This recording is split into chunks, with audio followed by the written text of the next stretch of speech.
Сәлем достар, бүгін сіздермен бірге ерекше дәмді плов жасайтын боламыз. Ол үшін бізге керек заттар: 600 грамм ет, 2 пияз, 4 сәбіз, 1 килограмм күріш және 3 бас сарымсақ керек. Қазанға 150 мл күнбағыс майын құйып қыздырып аламыз, содан кейін етімізді саламыз.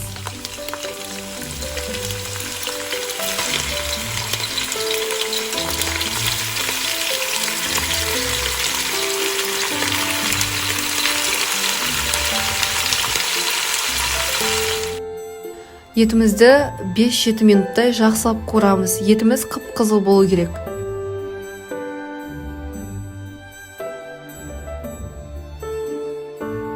Енді пияз салып, сарғыш түсті болғанға дейін қуырамыз. Пловтың сарғыш түсті болып шығуы осы пияздың сары түсті болып қуырылғанына байланысты, сондықтан міндетті түрде солай қуырыңыз. Енді сәбізді салып 2-3 минут қуырамыз.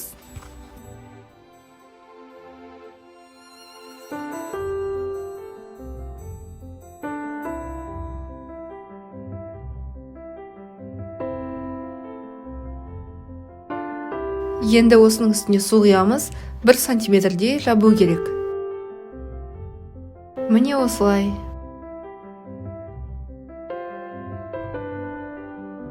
Міне суымыз қайнады, енді осыған пловқа арналған приправаны саламыз және тұзымызды саламыз. Өз қалауыңыз бойынша салсаңыз болады.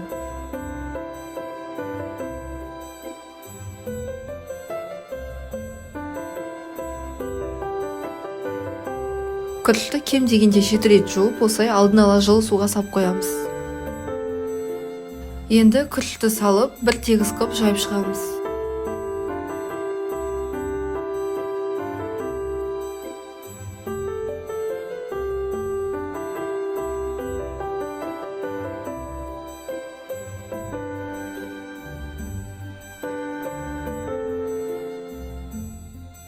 Күріштің бетіндегі су кеткен кезде осылай бірнеше тесік жасап қоямыз, сол кезде күрішіміз жақсы піседі.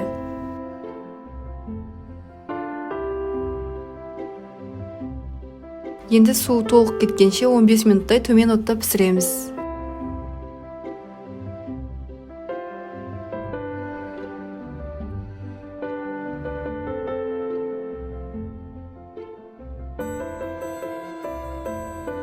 Міне бізде осындай өте дәмді, иісі аңқып тұр.